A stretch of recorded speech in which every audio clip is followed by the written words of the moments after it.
the Katha begins to sing. Listen to what it says. It says the Devi as Brahmacharini, she prayed and she prayed and she prayed and she prayed. But the description remained. She was soft in her disposition, but loud in her devotion. Soft in her disposition, but loud in her devotion. Do you know there's some people, you can hear them walking from a mile away? By the time they're done and making their way and they reach to you, it's because half of their shoes eat out, because they're dragging their foot. Have you ever heard how some people walk? They walk dap, dap, dap, dap. They stamp as though their foot will go through the concrete. Everything that you do is supposed to be done elegantly. What does elegant mean? Elegant means gracefully, with grace. Anything and everything must be done with grace. I gave the example before.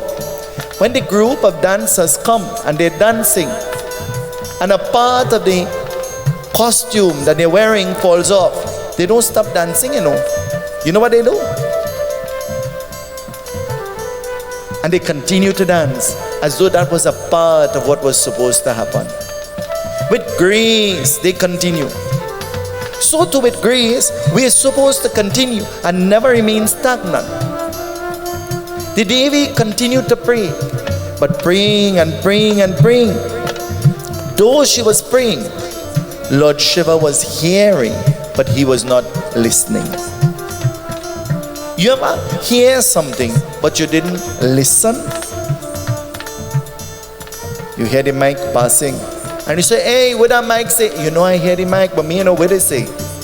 Isn't it? Wife, ever had a conversation with your husband? He answered everything, and after you say to him, you remember what I was saying? He said, what you say again? I heard the talking, but I didn't really listen to what you were saying. So too Lord Shiva was hearing, but he was not listening because he was in deep meditation and he was in grief. Have you ever heard that word grief before? What helps you to overcome grief? What helps you or brings aid in your time of grief?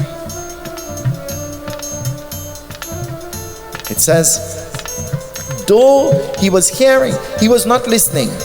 But while this was happening on the earth, Bhagwan ka हमसे करने वाले देखो चलते लिस्मे का बदल का करने वाले स्वर्गा लोक में जिसमें का रहते तथा करने रहते का तथा करने जबकि up in Swarga, up in the heavens, the Devatas, they were observing what was happening on the earth, but they were plotting a plan. They were busy making a plan.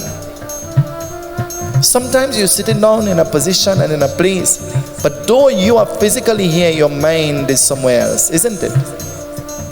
You sit down here and you say, I wish I did bring the okra, I would have cut it up while the prayer is going on, and in the morning I would have just chunky the pot.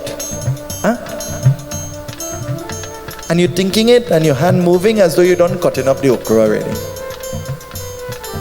The body is here, but where is the mind? Where is the mind? We're sitting and we're here and up in front and present, but where is the mind? If the mind is present and occupied and enjoying what is happening, then there is no room for anything else. You would never see. You'd never see. You'd never occasionally hear. Never. In the heavens, they're plotting a plan. And what are they doing?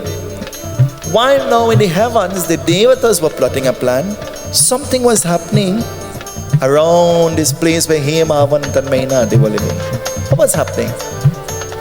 When I read this, I felt as though this was not happening in the Katha. I felt as though this was happening in Trinidad.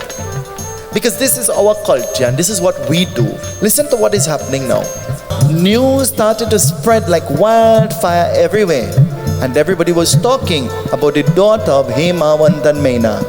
And you know what they were saying? If somebody has to talk about your child or your children, what will they be saying? What will they be saying? Only good things. Mother sit down in the temple, Sunday morning, urni on her head, basket of flowers, Jai Jagadisha Hare. Son home snoring hard because he party harder the night before. Mother say, Bhagwan bless my son, he does overwork hard. Only thing he working hard in his mouth, frustrating all the organs in his body.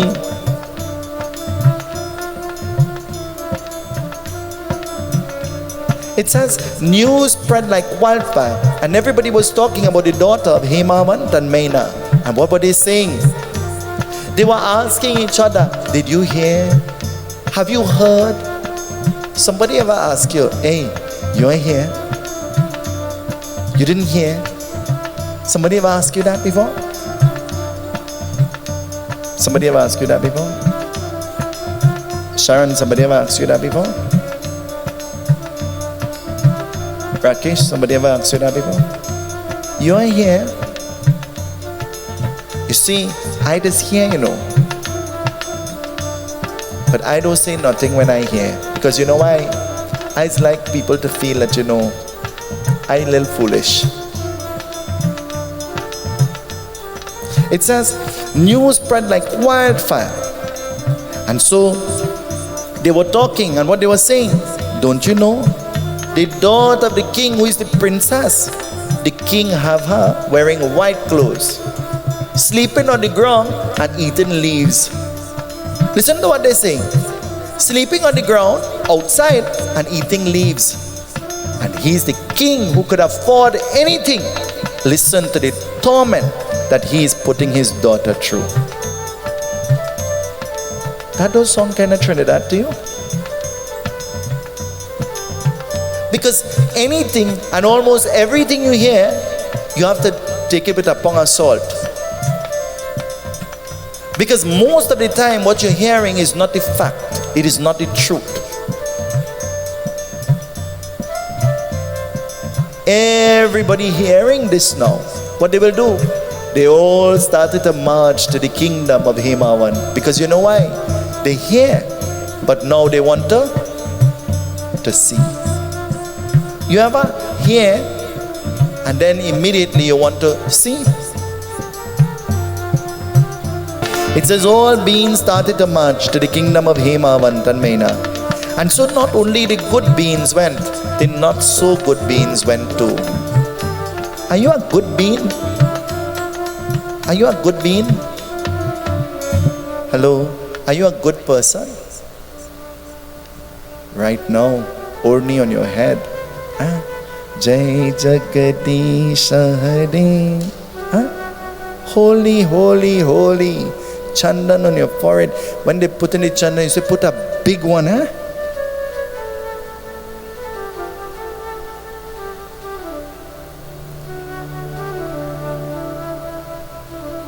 And out of here, two extremes, totally different. They started to march, and not only the good beings, even the negative entities and beings they went to. And so as they came to that place continuously, there was no privacy anymore. How would you feel if your home is constantly invaded by people and you have no privacy? How will you feel? How will you feel?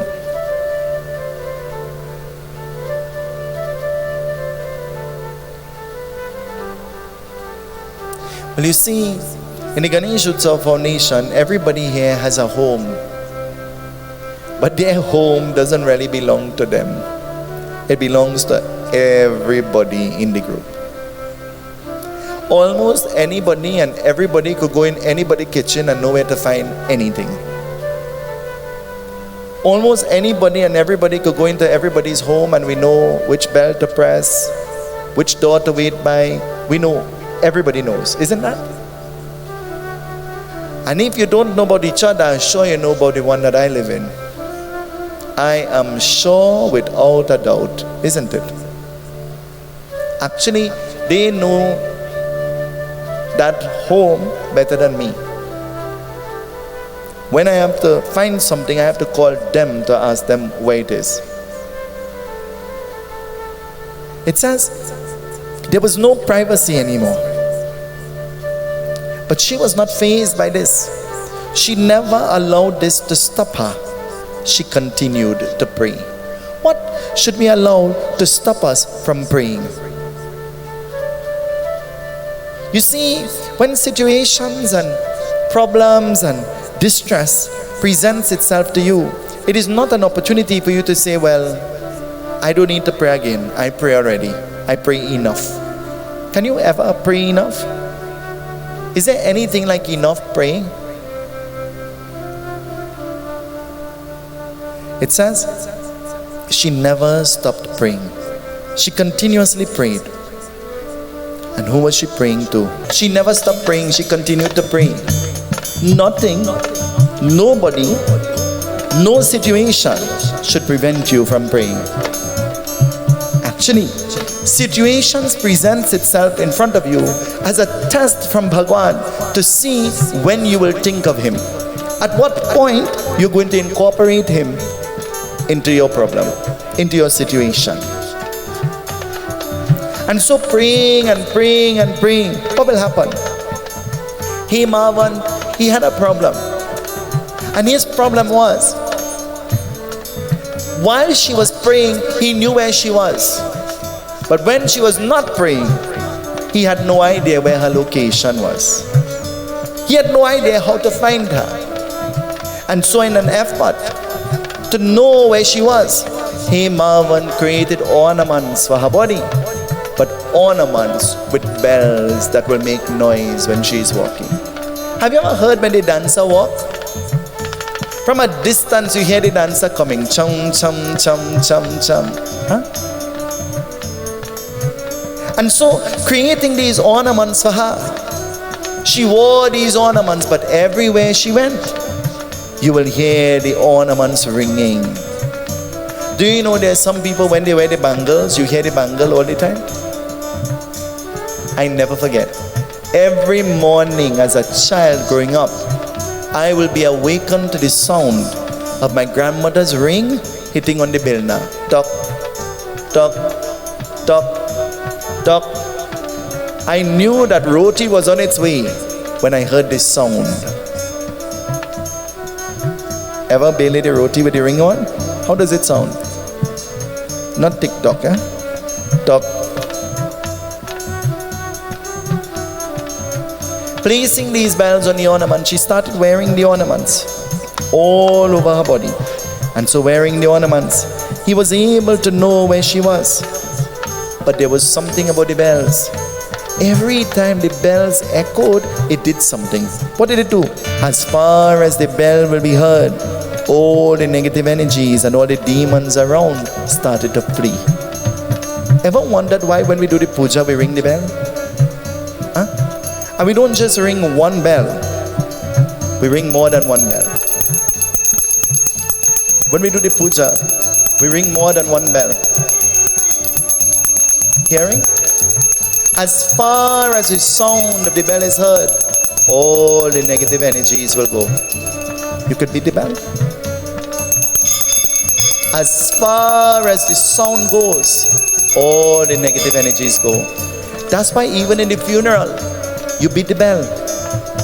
Because when you hit the bell, you could hit the bell one time. Om. Om. Om. The bell is echoing. Om. Even in the funeral, we are sending you home with the mantra Om. All negative energies flee. You see when she coughed? Om, back to that place where we came from. Om. And so it says as the bells will ring and she will walk, all the negative energies around. But the devatas in the heavens, plotting their plan, who will they call? Very familiar. We go into a very familiar place now that you have been before. Who they call? The Devatas summon Kamadeva. Kamadeva is the god of love. And they say to Kamadeva, you must do something to awaken love in Lord Shiva.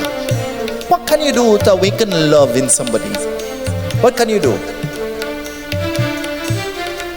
Do you know there are people you could give all your love to, but in return, they're always cold?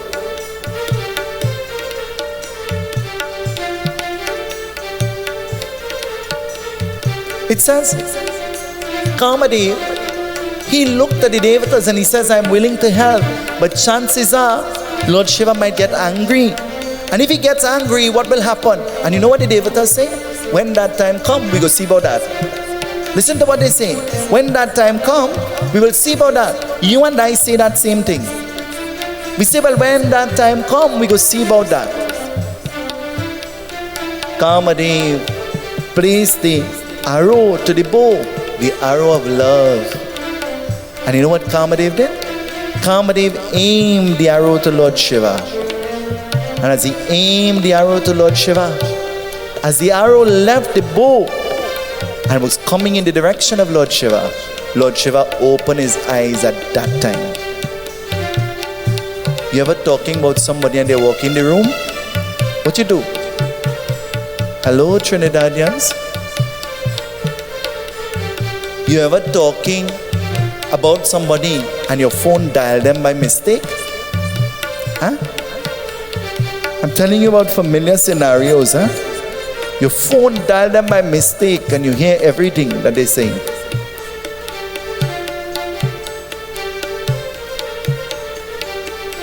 They talk to you nice, and after when you hear what they're saying, it doesn't match. Totally different. It says, Lord Shiva opened his eyes and seeing the arrow coming to him, he became angry. If you see somebody throwing something towards you, what will you do? You duck. You try to move. You try to save yourself. And so as the arrow pierced Lord Shiva, what will happen? Lord Shiva in return sent fire out of his third eye and he burned Kamadeva. Kamadeva, the god of love, fell to zero, to ashes. But the wife of Kamadeva, Rati Devi, she started to cry and she said, how will I live without my husband? Lord Shiva immediately took the ashes of Kamadeva and started to rub it on his body. And he says, Rati, love will no longer be seen. Love will be felt. Love will now exist as an emotion. Not something that you could see, smell, taste or touch, but something that you can feel. Listen to what it says. Something that you can feel. Where is love? If you have to describe where love is, where is love?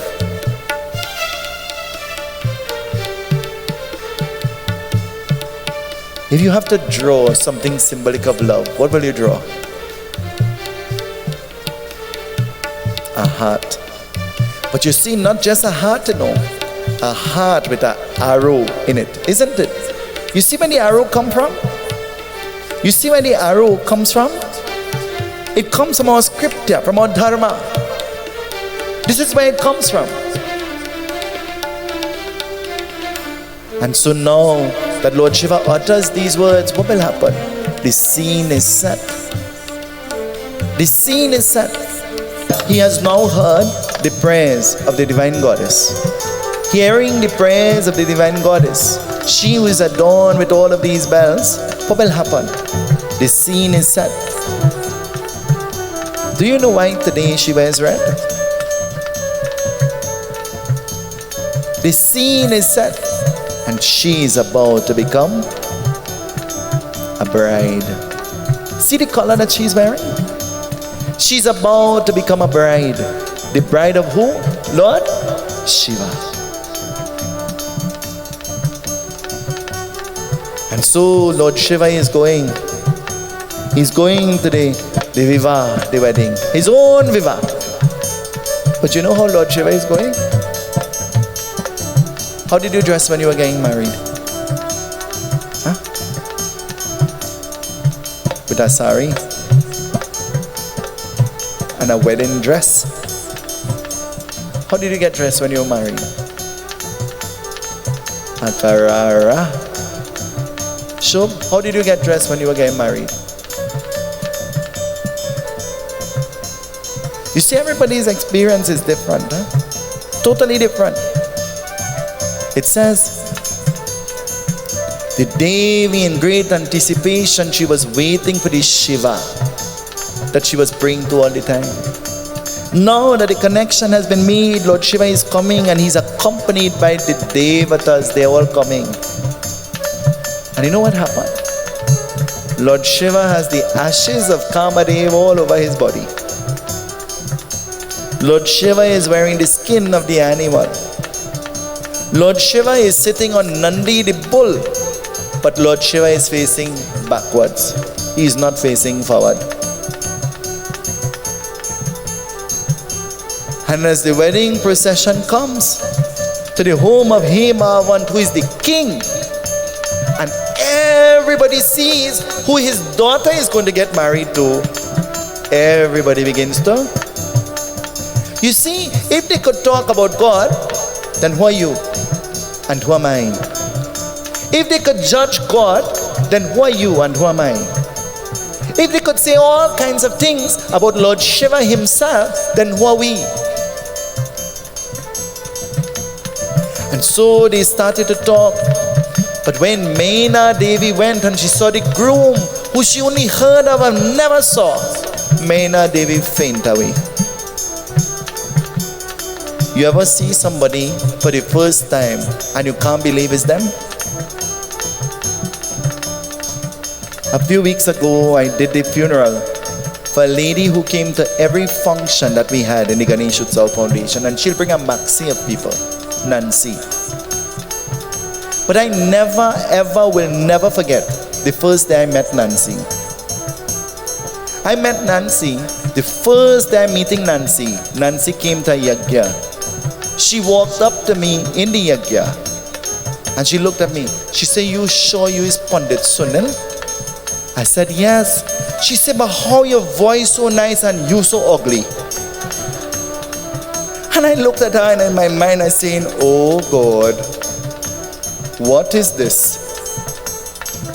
She started expecting to see some nice fella. Me know is you, choti moti.